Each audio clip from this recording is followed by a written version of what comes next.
Welcome to State Council of Educational Research and Training. बच्चों, पिछले class में हमने पढ़ा था रामा टू द रेस्क्यू के फनी क्वेश्चंस के बारे में, और हमने ग्रामर का एक बहुत ही ज़रूरी पार्ट जिसको हम लोग एपोस्ट्रॉफ कहते हैं, जिसे हम कॉन्ट्रैक्शंस भी कहते हैं, उसके बारे में भी पढ़ा था। और कहानी को एक बार फिर से रामा, रामा और रामा तीन अलग अलग टोन पे क्वेश्चन के ज़रिए एक्सपेरिमेंट करने का भी मौका मिला है ना। काफ़ी अच्छा स्टोरी रहा है, और इसी स्टोरी को आगे बढ़ाते हुए और भी बहुत अच्छे क्वेश्चंस हैं जो आपके बुक्स में हैं, तो उसको साथ में लेते चलेंगे। और ग्रामर के भी कुछ बहुत इंटरेस्टिंग पार्ट्स हैं जो हम आज कवर करेंगे। तो चलिए देखते हैं और कौन कौन से इंटरेस्टिंग टॉपिक्स हैं। बच्चों, क्वेश्चन है कि एक्सपैंड द फॉलोइंग वर्ड्स। ठीक है, 2 example have been done for you. Use the contracted form of these words in sentences of your own. जैसे आपको एक टेबल दिख रहा होगा, टेबल में पहले कॉलम में कॉन्ट्रैक्टेड वर्ड्स हैं। कॉन्ट्रैक्टेड वर्ड्स कैसे? जैसे हमने पिछली क्लास में देखा था कि हम लोग कुछ शब्दों को, कुछ वर्ड्स में से कुछ लेटर्स को निकाल देते हैं और उस 2 वर्ड को ज्वाइन कर देते हैं, ठीक है, और उससे न्यू वर्ड बनता है ना। तो वो कॉन्ट्रैक्टेड वर्ड्स पहले कॉलम में है। दूसरे कॉलम में आपका उसी वर्ड का पूरा जो कॉन्ट्रैक्टेड है उसका पूरा फुल फॉर्म, एक्सपैंडेड फॉर्म है, मतलब जो पूरा वर्ड है वो है। और उसके बाद उस वर्ड को हम लोग सेंटेंस में, वाक्य में कैसे उपयोग करेंगे उसका एक उदाहरण है, एक एग्जाम्पल है। जैसे कि व्हाट्स, जिसे हम एक्सपैंड करके क्या बोलते हैं, व्हाट इज। तो इससे क्या हम उसको सेंटेंस में यूज कर सकते हैं? बिल्कुल कर सकते हैं। जैसे कि आपको दिख रहा होगा व्हाट्स योर नेम, है ना। व्हाट इज योर नेम को हम लोग व्हाट्स योर नेम भी कह सकते हैं। तो यहाँ पे बाकी आपको वर्ड दिए गए हैं, कॉन्ट्रैक्टेड वर्ड्स। अब इस वर्ड को हम लोग पूरे तरीके से एक्सपैंड फॉर्म, मतलब फुल फॉर्म में क्या लिखेंगे उसको लिखना है कॉलम 2 में, और कॉलम 3 में उससे हमें कोई सेंटेंस बनाना है, बोले तो वाक्य बनाना है। तो एक एक करके देखते हैं। दूसरा क्या है बच्चों, आई विल, है ना। और हम लोग सेंटेंस क्या बना सकते हैं, I will go with you, I will go with you. तीसरा, हाँ ये 2 है, इसमें हम आई वुड या आई हैड भी लगा सकते हैं, आई वुड या आई हैड। तो उसको हम लोग क्या सेंटेंस में बोल रहे हैं, I would like to help you, I would like to help you. Next देखते हैं, हाँ वी विल, है ना।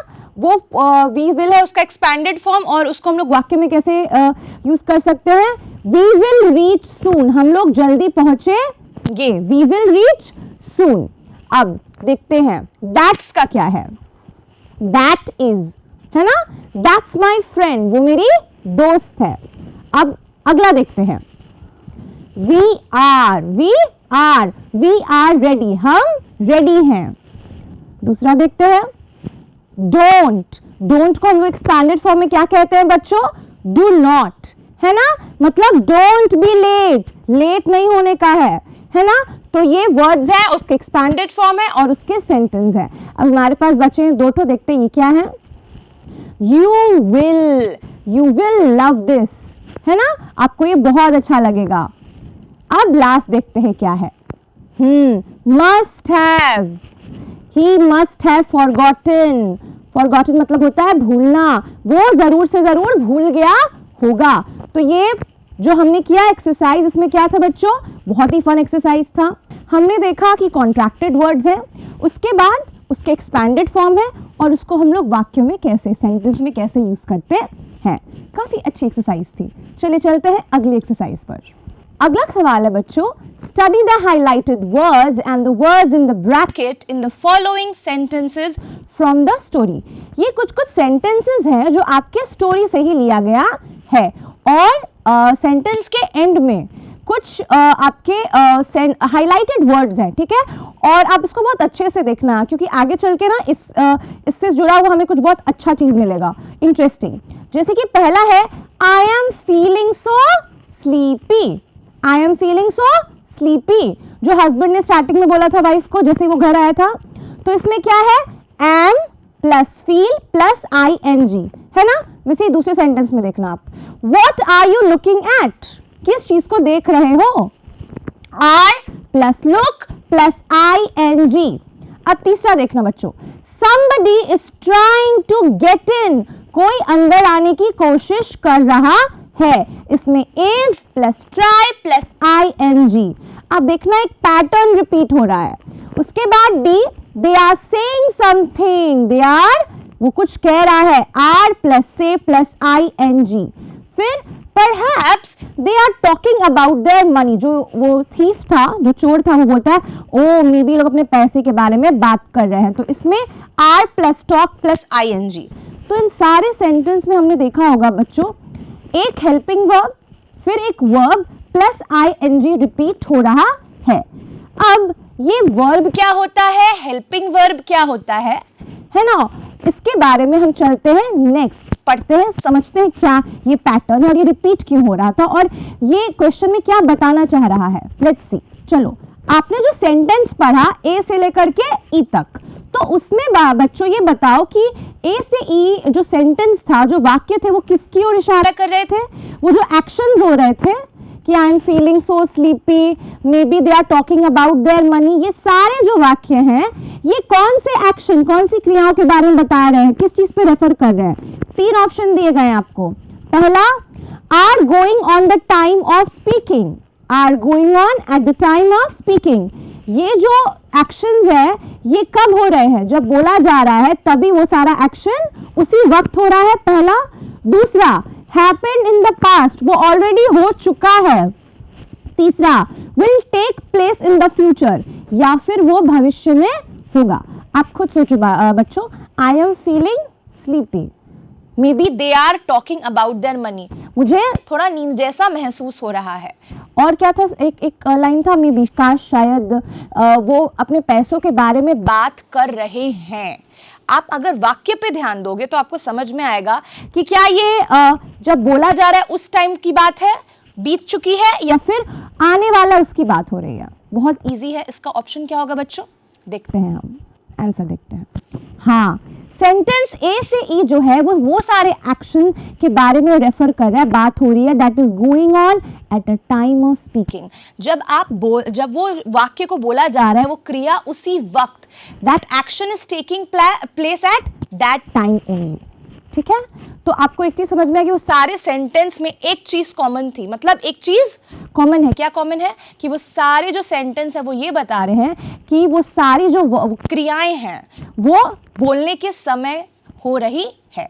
अब देखते हैं ये आगे क्या बता रहा है। ठीक है, तो बच्चों ये जो हम लोग ये सेंटेंस जो हम लोगों ने देखा, ये प्रेजेंट प्रोग्रेसिव टेंस का पार्ट है। ठीक है, अब आप सोचोगे ये प्रेजेंट प्रोग्रेसिव टेंस क्या है, थोड़ा सा मैं आपको बताती हूँ। जैसे हमने उस ऑप्शन में देखा था कि वो सारी जो एक्शंस है वो स्पीकिंग के टाइम पे, मतलब बोलने के वक्त हो रहा था। तो प्रेजेंट मतलब अभी जो चल रहा है, प्रोग्रेसिव मतलब उसमें प्रोग्रेस हो रहा है, और टेंस तो verbs that describe what someone or something is doing at the moment of speaking are in the present progressive tense. Verbs क्या होते हैं बच्चों, verbs होते हैं क्रियाएं। ठीक है, आपने पढ़ा होगा जैसे खाना, पीना, दौड़ना, वो सारे शब्द जिससे कुछ करने का बोध हो, उसे हम क्या कहते हैं, क्रिया कहते हैं, और इंग्लिश में हम उसे क्या कहते हैं, वर्ब कहते हैं। तो वो सारे verb that describe what someone, वैसे जो शब्द हैं जो वर्ब के हैं, जो ये बताते हैं कि कौन, समवन मतलब कोई या कुछ जो हो रहा है, at the moment of speaking, जब हम बोल रहे उस वक्त जो क्रियाएं हो रही हैं उसे हम किस में लाते हैं, प्रेजेंट प्रोग्रेसिव टेंस में। इसे हम प्रेजेंट कंटिन्यूअस टेंस भी कहते हैं। अब आप सोचोगे कंटिन्यूअस मतलब क्या होता है, कंटिन्यू मतलब होता है जो चला आ रहा है, जो चल रहा है, कंटिन्यूअस टेंस। ठीक है, तो present progressive tense is used to talk about actions that are happening right now और एट द प्रेजेंट टाइम, जो अभी हो रही है। ठीक है, या अभी इस वक्त हो रही है। तो सिंपल वर्ड्स में हम कहें तो ये बताता है कि something is happening at the moment, अभी इस वक्त हो रही है। ठीक है, तो ये क्या होता है, प्रेजेंट प्रोग्रेसिव टेंस, मतलब अभी जो भी क्रियाएं हो रही हैं, है ना, उसे हम किस में डालेंगे, प्रेजेंट प्रोग्रेसिव टेंस में। और भी क्लियर होगा, हम और एक्सरसाइजेस देखते हैं इससे रिलेटेड, कुछ और इंफॉर्मेशन देखते हैं। जैसे इसका स्ट्रक्चर आप देखोगे अगर बच्चों, तो स्ट्रक्चर है इसका subject plus am is are plus verb plus ing। जैसे हमने देखा था पिछले में भी एक पैटर्न रिपीट हो रहा था, ठीक है। अब मैं आपको स्ट्रक्चर को और एक्सप्लेन करने से पहले ये बता दूं कि सब्जेक्ट क्या होता है। सब्जेक्ट बच्चों होता है सेंटेंस, वाक्य जिस चीज के बारे में है या जिसके बारे में है उसे हम सब्जेक्ट कहते हैं, ठीक है। और उसके साथ एम, इज और आर होते हैं हेल्पिंग वर्ब, ठीक है। वर्ब तो मैंने आपको बताया ना बच्चों, वर्ब क्या होता है? वर्ब होता है कि वो सारे शब्द जिससे कुछ करने का बोध होता है, राइट। लाइक ईटिंग, खाना, सिंगिंग, गाना, रनिंग, दौड़ना, वॉकिंग, चलना, रीडिंग, पढ़ना। तो ये सब क्या है? ये सब क्रियाएं हैं, ठीक है। तो सब्जेक्ट हो गया आपका जिसके बारे में या जिस चीज के बारे में सेंटेंस, वो वाक्य है, उसे हम कहेंगे सब्जेक्ट। जैसे राम इज ईटिंग मैंगो, तो राम क्या है? सब्जेक्ट है, राम के बारे में बात हो रही है, ठीक है। फिर एम, इज और आर क्या है? वो है हेल्पिंग वर्ब। क्या है? Helping verb. हेल्पिंग वर्ब मतलब वो वर्ब को हेल्प करता है उस सेंटेंस में, तो हम जहां एम, इज और आर लगाते हैं और लास्ट में उसमें ing लगा देंगे, तो ये प्रेजेंट प्रोग्रेसिव टेंस का स्ट्रक्चर हो जाएगा। जैसे कि एग्जांपल देखते हैं, I am reading a book. I क्या है? आई किसी के बारे में बात हो रही है। I is a subject, am helping verb है, रीडिंग जो है, जिसमें जो रीड है बच्चों वो वर्ब है और उसमें ing लगा दिया गया है ना। तो ये क्या एक स्ट्रक्चर को फॉलो कर रहा है ना, subject plus am, is are plus verb plus ing। अगला एग्जांपल देखते हैं, she is playing in the yard. वो यार्ड में खेल रही है। They are studying in the classroom. We are watching TV. The baby is sleeping. Baby सो रहा है। सब में आप एक फिर से आप देखना जो शब्द हैं, reading, playing, studying, watching, sleeping, ये सारे वर्ब हैं, ठीक है। लेकिन वर्ब में एक चीज कॉमन है कि लास्ट में ing लगा है, जो ये बता रहा है कि ये अभी हो रहा है। और इसके एग्जांपल्स देखते हैं बच्चों। टेम्परेरी एक्शंस क्या होते हैं? तो टेम्परेरी और परमानेंट दो वर्ड है। टेम्परेरी मतलब होता है जो चीज शॉर्ट के लिए होता है, ठीक है, जो बदल जाते हैं। परमानेंट जो वास्तविक, जो रहता है ना। तो टेम्परेरी एक्शन मतलब something happening for a short time, कुछ थोड़ी देर के लिए, शॉर्ट टाइम के लिए जो होती हैं क्रियाएं, उसको हम लोग क्या कहते हैं? टेम्परेरी वर्ड से उसको हम लोग डिनोट करते हैं। जैसे कि she is staying at her uncles house. वो अपने चाचा के घर रह रही है, थोड़े देर के लिए रह रही है, right. I am learning English. मैं अंग्रेजी सीख रही हूं। मतलब शॉर्ट टाइम के लिए अगर हमें सेंटेंस में यूज करना है तो उसके लिए भी हम प्रेजेंट प्रोग्रेसिव टेंस का यूज करते हैं। पहला क्या हुआ बच्चों? पहला हुआ एट द मोमेंट। दूसरा टेम्परेरी एक्शन, शॉर्ट टाइम के लिए हम लोग इसका इस्तेमाल करते हैं, और भी इस्तेमाल करते हैं। देखते हैं कहाँ कहाँ इस्तेमाल करते हैं। हाँ, प्लान्ड फ्यूचर एक्शन, ठीक है। भविष्य में कुछ एक्शन होने वाला है, कुछ काम होने वाला है जो कि प्लान्ड है। जैसे कि we are going to the market tomorrow. Tomorrow मतलब कल, मतलब जो दिन आएगा उसके टुमारो, ठीक है। टुडे मतलब आज, टुमारो मतलब आज के बाद वाला कल। तो we are going to the market tomorrow, हम कल मार्केट जाएंगे। उसके बाद she is meeting her teacher later, वो अपनी टीचर से थोड़ी देर बाद मिलेगी, ठीक है। अभी मिली नहीं है, मिलेगी। मार्केट जा नहीं रहे हैं, मार्केट कल जाएंगे। तो बच्चों इसमें क्या हो रहा है? प्लान्ड फ्यूचर एक्शंस है, ठीक है। उसके बाद कुछ नेगेटिव सेंटेंस भी होते हैं। अब बच्चों सेंटेंस में नेगेटिव सेंटेंसेस क्या होते हैं? नेगेटिव सेंटेंसेस वो होते हैं जहां पे नॉट लग जाता है। जैसे कि इसका भी जो स्ट्रक्चर है सेम है, बस उसमें प्लस नॉट ऐड हो जाएगा। Subject plus am, is are plus not plus verb plus ing। जैसे कि आई एम नॉट प्लेइंग, मैं नहीं खेल रही हूँ। शी इज नॉट स्लीपिंग, वो सो नहीं रही है। दे आर नॉट वर्किंग, वो काम नहीं कर रहे हैं, ठीक है। और बच्चों इन्हीं सेंटेंसेस में आप जो हमने पढ़ा था ना कॉन्ट्रैक्शंस के बारे में, एपोस्ट्रॉफ के बारे में, कि कुछ वर्ड्स को हम लोग ज्वाइन करते, कुछ लेटर को उसको मिस करके, तो इसमें नेगेटिव सेंटेंसेस में हम लोग यूज कर सकते हैं। जैसे कि isn't मतलब is not, aren't are not, ठीक है। जैसे he isn't studying, तो इसमें जो वर्ड है he isn't studying, ये क्या चीज का एग्जाम्पल है? कॉन्ट्रैक्शन का, है ना। आज हमने पहली बार जो एक्सरसाइज किया फर्स्ट क्वेश्चन वो इसी पे बेस्ड था, है ना, कॉन्ट्रैक्टेड वर्ड एक्सपैंडेड फॉर्म। तो प्रेजेंट प्रोग्रेसिव टेंस में हम नेगेटिव सेंटेंसेस में इसका इस्तेमाल करते हैं। ही इजंट स्टडिंग मतलब ही इज नॉट स्टडिंग। तो ये था हमारा प्रेजेंट प्रोग्रेसिव टेंस को हम लोग कहाँ कहाँ और कैसे कैसे यूज करते हैं। देखते हैं आगे। चलिए बच्चों, हमने क्या क्या सीखा टेम्परेरी एक्शन में, उसके बाद एट द मोमेंट में, है ना, नेगेटिव सेंटेंसेस भी हमने देखा, फ्यूचर जो होने वाला है प्लान जो है उसके लिए, और एक और है क्वेश्चन फॉर्म में। अगर हमें किसी सवाल पूछना है तो उसमें भी हम प्रेजेंट प्रोग्रेसिव टेंस का इस्तेमाल कर सकते हैं। उसमें हम लोग क्या करेंगे, am is are plus subject, उसमें जो सब्जेक्ट है वो बीच में आ जाएगा, ठीक है, और हेल्पिंग वर्ब आगे आ जाएगा और वर्ब प्लस आईएनजी चलेगा। जैसे कि आर यू रीडिंग, क्या तुम पढ़ रहे हो, इज शी प्लेइंग, क्या वो खेल रही है, एम आई डिस्टर्बिंग यू, क्या मैं तुम्हें परेशान कर रही हूँ, है ना। तो क्वेश्चन जब हम प्रश्न पूछते हैं किसी से, हम लोग जब क्वेश्चन पूछते हैं then also we can use present progressive tense in a question form. तो हमने क्या सीखा बच्चों, प्रेजेंट प्रोग्रेसिव टेंस क्या होता है। प्रेजेंट प्रोग्रेसिव टेंस होता है जिसमें हम उन वर्ब्स के बारे में बात करते हैं जिसमें हमें ये पता चले सेंटेंस में जब हम यूज करते हैं कि वो अभी एट द मोमेंट हो रहा है, अभी, राइट। और उसको हम कैसे यूज करते हैं वो भी हमने देखा। कोई भी सेंटेंस में अगर हमें ये दिखाना है कि वो एक्शन जो है, जो वर्ब है वो अभी हो रहा है, उसका स्ट्रक्चर भी हमने देखा था। स्ट्रक्चर क्या था बच्चों, फॉर्मूला क्या था, subject plus is am are plus verb. Verb क्या होता है बच्चों, क्रिया जिससे कुछ करने का बोध होता है, प्लस आईएनजी। और इसको हम अलग अलग जगह यूज करते हैं, क्वेश्चन फॉर्मेट में, नेगेटिव सेंटेंसेस में, प्लान्ड फ्यूचर एक्शन में, टेम्परेरी एक्शन में और एट द मोमेंट में, ठीक है। और इसी में साथ साथ हमने एक और दिलचस्प बात सीखी, हम नेगेटिव सेंटेंसेस में अपने एपोस्ट्रोफ वर्ड जो हमने सीखा उसका भी इस्तेमाल कर सकते हैं। चलिए देखते हैं आगे क्या है।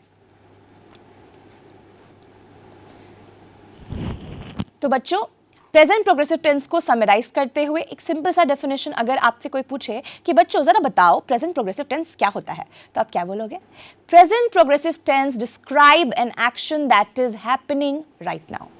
कोई भी एक्शन जो हैपनिंग राइट नाउ अभी हो रहा है उसको हम क्या कह सकते हैं, present progressive tense definition. Example कोई बोलेगा तो आई एम राइटिंग, मैं लिख रही हूँ, शी इज सिंगिंग, वो गाना गा रही है, दे आर रनिंग, वो दौड़ रहे हैं, ठीक है।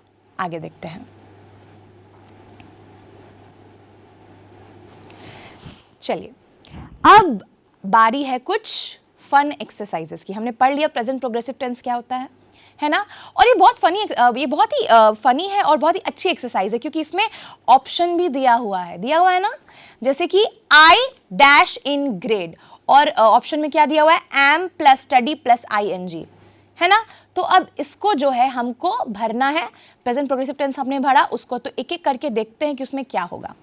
चलिए पहला देखते हैं। हाँ, I am studying in grade, ठीक है, वो पढ़ता है किसी ग्रेड में, ठीक है। उसके बाद दूसरा क्या है देखते हैं, my friend is reading a story book, मेरा दोस्त एक कहानी का किताब पढ़ रहा है। आप ना ऑप्शन पे ध्यान देना, ठीक है, हेल्पिंग वर्ब प्लस आईएनजी लगाना है। तो we dash a board game, क्या होगा देखते हैं, we are playing a board game. Next क्या होगा, बहुत सिंपल है बच्चों और इंटरेस्टिंग भी है, देखते हैं। I am learning a new language, मैं एक नई भाषा सीख रहा हूं। देखते हैं नेक्स्ट क्या है, the teachers dash in the staff room, the teachers are sitting in the staff room, teachers staff room में बैठे हुए हैं। लास्ट है, my mother is cooking food in the kitchen, मेरी माँ किचन में खाना बना रही है। बनाया है नहीं, बनाया था नहीं, बनाना आगे नहीं है, बना रही हैं, है ना। समझ में आ रहा है बच्चों, एट द मोमेंट, ठीक है, स्ट्रक्चर था, सेंटेंस बनाया हमने। अब देखते हैं आगे क्या है। चलिए एक पिक्चर है, है ना बच्चों, काफी इंटरेस्टिंग पिक्चर है। पिक्चर में जैसे आप देख रहे होंगे कि एक लेडी है, वो बेंच पे बैठकर शायद कुछ पढ़ रही है। एक छोटी सी बच्ची है, वो फूल को तोड़ने की कोशिश कर रही है। एक बच्चा है जो स्कोर कार्ड लिए हुए है। दो बच्चे हैं और उस स्कोर कार्ड में शायद गोविंद और अनु लिखा हुआ है। और दो बच्चे हैं जो फुटबॉल खेल रहे हैं और एक डॉग है छोटा सा जो फुटबॉल को पकड़ने की कोशिश कर रहा है ना। तो अब आप सोचोगे कि ये पिक्चर क्यों दिखा रहे हैं हम लोग, क्योंकि इस पिक्चर से जुड़े हुए कुछ सवाल भी हैं और कुछ पेड़ भी हैं और कुछ पक्षियां भी हैं, है ना। Birds are also flying. तो देखते हैं इस पिक्चर से जुड़े हुए कुछ क्वेश्चंस हैं, वो देखते हैं। Study the following picture and fill in the blanks with the present progressive form of verbs. तो इसमें क्या है बच्चों, पिक्चर दे दिया मैंने, पिक्चर मैंने आपको बताया क्या क्या है।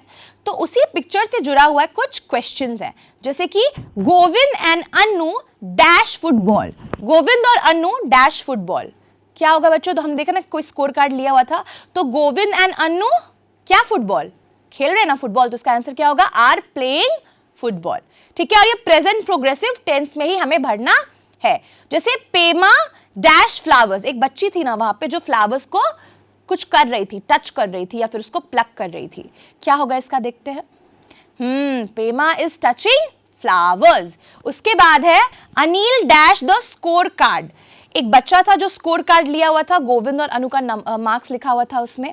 तो Anil is holding the score card, is holding. ठीक है, उसके बाद है the mother dash a book. एक लेडी थी बेंच पे जो रीड कर रही थी। तो इसमें क्या होगा बच्चों, the mother is reading a book. उसके बाद एक डॉग था जो बॉल को कैच कर रहा था। तो द डॉग इज ट्राइंग, है ना, टू कैच द बॉल। और बर्ड्स है, birds are flying in the sky, है ना।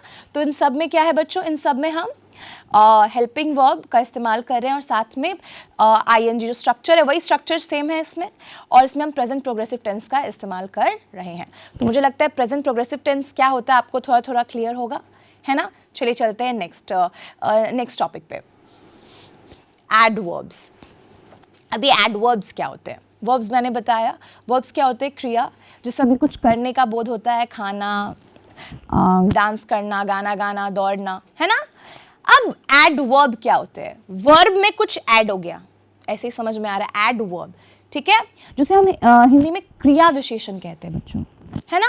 तो words that give more information about the verb such as how, when, where etcetera are called adverbs. तो adverbs वो सारे वर्ड्स होते हैं जो हमें, वो जो वर्ब है ना, जो काम हो रहा है वो कैसा हो रहा है, कहाँ पे हो रहा है, क्यों हो रहा है ना, उसमें कुछ ऐड करके उसके बारे में बताता है। So it tell us how, when, where and how much something happens. कोई चीज जो हो रहा है वो कैसे हो रहा है, क्यों हो रहा है, उसका जो एडेड इंफॉर्मेशन होता है, जो उस क्रिया के बारे में और बताता है, उसे हम क्रिया विशेषण कहते हैं और इंग्लिश में उसे हम एडवर्ब कहते हैं। आगे देखते हैं, जैसे कि कुछ एग्जाम्पल्स हैं। शी रन्स क्विकली, वो तेज दौड़ती है। ठीक है, वो दौड़ती है, दौड़ना वर्ब हुआ, लेकिन वो तेज दौड़ती है, quickly. The turtle walk slowly, turtle walk करता है, ठीक है, चलता है, लेकिन वो कैसे चलता है, स्लोली चलता है। द बेबी क्राइड लाउडली, जो बच्चा है वो रोता है, लेकिन वो कैसे रोता है, loudly. The teacher spoke softly, just like Rama, Rama, Rama, है ना। तो जो टीचर है वो सॉफ्टली बोलती है, धीरे से बोलती है, कैसे बोलती है, softly. I finished my homework yesterday, मतलब एक दिन पहले, आज का एक दिन पहले जो होता है उसको हम कहते हैं यस्टरडे। तीन चीज़ें जो बहुत इंपॉर्टेंट है, टुडे मतलब आज, टुमारो मतलब आने वाला कल, और यस्टरडे मतलब जो कल, जो गया है एक दिन पहले। ठीक है, तो I finished my homework yesterday, उसने अपना होमवर्क कंप्लीट किया, पर कब किया, टुडे, टुमारो या यस्टरडे, यस्टरडे। ठीक है, कम हियर, आओ, लेकिन कहाँ आओ, हियर, यहां पर आओ। She always helps her friend, वो हमेशा मदद करती, किसकी, फ्रेंड्स की, always. The water is very cold, जो वाटर है वो कैसा है, बहुत ठंडा है, कोल्ड है। तो इन सारे सेंटेंस में कुछ काम हो रहा है, क्रिया वर्ब है, लेकिन वो वर्ब कैसे हो रहा है, उस वर्ब के बारे में उसकी क्वालिटी को एनहांस करने के लिए एडवर्ब भी लगाया गया है। जैसे कि word quickly, slowly, loudly, softly, yesterday, here, always, very are adverbs, है ना। Like water is very cold, ठंडा तो है पर वेरी कोल्ड, बहुत ज्यादा ठंडा है ना। तो ये क्या कर रहा है, वो जो काम हो रहा है उसका एक एडेड इंफॉर्मेशन दिया जा रहा है। तो वैसे ऐसे शब्द जो वर्ब के एडेड इंफॉर्मेशन देते हैं उसे हम क्या कहते हैं बच्चों, एडवर्ब कहते हैं। आगे देखते हैं बच्चों, ये क्वेश्चन है, study the following sentences from the story and complete the table, one example has been done for you. तो एक आपको दिख रहा होगा टेबल है, कुछ कुछ सेंटेंसेस हैं, ठीक है, उन सेंटेंसेस से जुड़ा हुआ कुछ क्वेश्चन है और एक वर्ड है कॉलम में, आपको फिल करना है। जैसे कि I would better listen closely, ठीक है, मैं ज़्यादा अच्छे से पास में जाके जल्दी क्लोजली सुनता हूँ। When he is in the house I will call out softly to him, ठीक है, that then I will call out very loudly. तो वे 3 सेंटेंसेस एक कॉलम में है और फिर उसी से जुड़ा हुआ क्वेश्चन है। जैसे कि पहला जो एग्जाम्पल है किया हुआ है कि I would better listen closely, पास से जाके और अच्छे से सुनाई देगा। तो हाउ डज ही लिसन, वो कैसे वो लिसन करेगा, क्लोजली जाके। तो यहाँ पे क्वेश्चन है हाउ डज ही लिसन, तो क्लोजली होगा। तो वैसे ही दूसरा सेंटेंस है when he is in the house I will call out softly to him, जब वो घर पर होगा तो मैं उससे सॉफ्टली बुलाऊंगा, धीरे से बुलाऊंगा। तो how does she call out, इसमें कौन सा वर्ड है बच्चों जो इस क्वेश्चन का आंसर देता है। और वैसे ही तीसरा, then I will call out very loudly, फिर मैं बहुत लाउडली चिल्लाऊंगी। How does she call out, देखते हैं दूसरा में कौन सा वर्ड होगा, softly. How does she call out, जब वो घर में होगा तो वो उसको सॉफ्टली बुलाएगी। फिर then I will call out very loudly, question क्या है, how does she call out, इसमें क्या होगा, लाउडली, है ना। मतलब सेंटेंस है, उससे जुड़ा हुआ क्वेश्चन है, ठीक है, और वो क्वेश्चन का जो आंसर है वो बताता है उस सेंटेंस के वर्ब का एक एडिशनल इंफॉर्मेशन, जिसे हम कहते हैं adverbs. So what are adverbs बच्चों, adverbs are words that tell us an added information about a verb, कि वो जो वर्ब है how that action is taking place, how मतलब कैसे, व्हेन मतलब कब, वेयर मतलब कहाँ, व्हाट मतलब क्या, ठीक है। तो इन सारे क्वेश्चन का जो एडिशनल इंफॉर्मेशन दिया जाता है एडवर्ब के थ्रू, ठीक है। तो what is adverb, adverb simple words में अगर कोई पूछे तो आप क्या बोलोगे कि adverb give additional information about the verb, ठीक है। चलो देखते हैं आगे क्या है बच्चों। कुछ वर्ड्स दिए गए हैं, ठीक है, उस वर्ड्स के मीनिंग्स भी हैं और ये वर्ड्स क्या हैं, ये एडवर्ब्स हैं, ठीक है। जैसे वार्मली मतलब गर्मजोशी से, ग्रेसफुली सुंदर ढंग से, स्मूथली आसानी से, ब्यूटिफुली सुंदरता से, बहुत अच्छे ढंग से, फनली मज़ेदार ढंग से, क्विकली जल्दी, हरिडली जल्दबाजी में। ये वर्ड्स हैं कुछ मीनिंग, और इसके मीनिंग्स भी मैंने दे दिए हैं, ठीक है। इन्हीं वर्ड्स के बेसिस पे एक क्वेश्चन आएगा जिसमें आपको सेंटेंस को पढ़ के समझकर इन सारे वर्ड्स को देखना है कि वो फिट बैठ रहा है कि नहीं, उसमें आपको डालना। और ये वर्ड्स क्या हैं, ये एडवर्ब्स हैं। देखते हैं बच्चों, पहला क्वेश्चन है ही सॉल्व द मैथमेटिक्स प्रॉब्लम, उसने मैथमेटिक्स प्रॉब्लम सॉल्व किया। कौन सा वर्ड था, देखते हैं। क्विकली, उसने जल्दी से मैथ्स का प्रॉब्लम सॉल्व किया। The car moved dash along the highway, highway पे कार कैसे मूव कर रहा था, स्मूथली, है ना। तीसरा, the musician played the guitar, musician जो है उसने गिटार को कैसे बजाया, ब्यूटिफुली। शोभा डांस, शोभा ने डांस किया, उसका डांस कैसा था, ग्रेसफुली, बहुत अच्छा था। Rohit left the house, Rohit ने घर को छोड़ा, हरिडली, हरिडली मतलब जल्दी जल्दी में, ठीक है। तो ये हमने देखा कि वर्ब को हम लोग इस्तेमाल कर रहे हैं सेंटेंस में, ठीक है। और जैसे म्यूजिशियन प्लेड द इंस्ट्रूमेंट, मतलब एक्शन हो रहा है लेकिन वो एक्शन कैसे हो रहा है उसका स्पेसिफिक इंफॉर्मेशन इन वर्ड्स के द्वारा हमें पता चल रहा है, जो कि क्या है, जो कि है एडवर्ब। देखते हैं और एक एक्सरसाइज क्या है बच्चों। आपके पास एक छोटा सा बॉक्स है, उसमें कुछ कुछ एडवर्ब्स दिए गए हैं, honestly, brightly, peacefully, sweetly, angrily, slowly और टायरलेसली, ठीक है। और इसी से जुड़ा हुआ एक कुछ मतलब एक पैसेज है, वो मैं आपको पढ़ूंगी, समझाऊंगी और आपको बताना है कि वो सारे जो वर्ड्स हैं वो कहाँ पे फिट बैठते हैं। जैसे कि once upon a time in a small forest animal lived.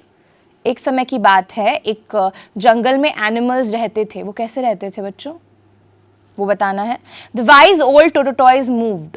वहाँ पे एक एक बहुत ही ओल्ड टोटोटॉयज कछुआ था, वो मूव करता था। कैसे मूव करता था? But always won the race against the proud rabbit. वो ऐसे मूव करता था कि वो जो रैबिट है, खरगोश से हमेशा रेस जीत जाता था। The ant worked dash. चींटियां काम करती थी। कैसे काम करती थी? Gathering food for the winter. ठीक है, ठंड के मौसम के लिए खाना जमा करती थी। फिर है the kind hearted lion ruled the jungle. एक अच्छे दयालु दिल वाला राजा था, जंगल का राजा जिसे हम शेर कहते हैं। वो जंगल में रूल करता था। कैसे रूल करता था? क्या रूल करता था? उसी में से एक वर्ड है giving everyone a chance to speak. वो सबको चांस देता था, सबको मौका देता था बोलने के लिए। फिर है द बर्ड सैंग डैश। जो पक्षी थे वो गाना गाते थे। कैसे गाते थे? Making everyone in the forest happy. जिससे कि सारे जो पक्षी थे वो हैप्पी, खुश होते थे। तो ये एक ओवरऑल पैसेज है जो मैंने आपको बता दिया। अब आगे देखते हैं कि कौन सा एडवर्ब कहाँ पे फिट होता है, और मैंने मीनिंग भी दे दिया है। ऑनेस्टली मतलब ईमानदारी से, ब्राइटली मतलब चमकते हुए या तेजी से, पीसफुली मतलब शांति से, स्वीटली मतलब मधुरता से या मिठास से, एंग्रीली मतलब गुस्से में या क्रोध में, स्लोली मतलब धीरे धीरे या फिर धीमे से, टायरलेसली मतलब बिना थके, अथक रूप से। ठीक है, तो ये वर्ड्स हैं, वर्ड्स के मीनिंग्स है। स्टोरी मैंने आपको पहले ही उसमें एक्सप्लेन कर दी। अब चलते हैं कि एक एक करके कि कौन से ब्लैंक स्पेस में कौन सा वर्ड भराएगा। Once upon a time in a small forest animal lived peacefully. शांति से रहते थे। दूसरा है the wise old tortoise moved. वो कैसे मूव करता था? स्लोली, धीरे धीरे। But always won the race against the proud rabbit. ठीक है। The ant worked. एंट कैसे वर्क करते थे? टायरलेसली, बिना थके हुए। खाना जमा करते थे विंटर के लिए। The kind hearted lion ruled the jungle. एक दयालु दिल वाला जंगलों का राजा था, शेर। वो कैसे जंगल को रूल करता था? ऑनेस्टली, ईमानदारी से, सबको बोलने का चांस देता था। और लास्ट, पक्षी कैसे गाना गाते थे? स्वीटली गाते थे, है ना। तो ओवरऑल एडवर्ब में ये फिक्स हो गया, हमने देखा। तो बच्चों, आज हमने क्या पढ़ा? आज हमने पढ़ा प्रेजेंट प्रोग्रेसिव टेंस के बारे में, जो हमें ये बताता है कि कोई भी एक्शन अगर एट द मोमेंट पे हो रहा है तो उसे हम प्रेजेंट प्रोग्रेसिव टेंस कहते हैं। और साथ ही साथ हमने पढ़ा एडवर्ब्स के बारे में कि एडवर्ब्स क्या होते हैं। एडवर्ब्स होते हैं जो वर्ब में एक एडिशनल इंफॉर्मेशन देते हैं, है ना। और साथ ही साथ हमने एपोस्ट्रोफ कॉन्जुगेटेड वर्ड्स को आई विल से जुड़े हुए सेंटेंसेस भी बनाए। बच्चों, और भी बहुत मज़ेदार एक्सरसाइजेज हैं और ग्रामर के टॉपिक्स हैं जो हम अगले क्लास में देखेंगे। Thank you.